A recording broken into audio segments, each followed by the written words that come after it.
আসসালামু আলাইকুম। সম্মানিত কৃষক ভাই বন্ধুরা, আপনারা কেমন আছেন? আশা করি সবাই ভালো আছেন। তো এখন কিন্তু মোটামুটি গত এক সপ্তাহ থেকে কিন্তু খুবই রেগুলার প্রচুর পরিমাণে বৃষ্টিপাত হচ্ছে। তো এই বৃষ্টির সময় আমাদের ফসলকে কিন্তু রক্ষা করার জন্য অবশ্যই ছত্রাকনাশক ব্যবহার করতে হবে।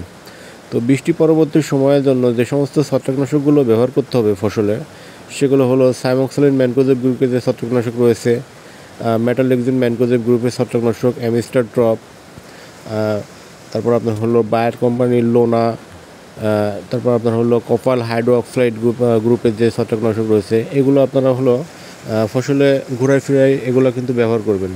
কেননা বৃষ্টি পরবর্তী সময় কিন্তু গাছে প্রচুর পরিমাণে ছত্রাকের আগমন হয়। এই ছত্রাক যদি আপনার গাছে কিন্তু যে লেগে থাকলে গাছে পচন তৈরি হবে, মরিচ গাছের কাণ্ড পচবে, শশার ডাউনি মিল্ডিউ রোগ ধরবে। তো এই সমস্ত রোগবালাই থেকে গাছকে রক্ষা করতে হলে অবশ্যই নিয়মিতভাবে আমাদের ছত্রাকনাশকগুলো প্রয়োগ করতে হবে।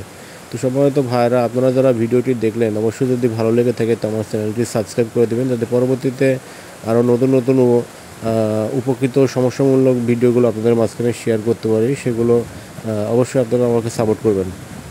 তো ধন্যবাদ সবাইকে।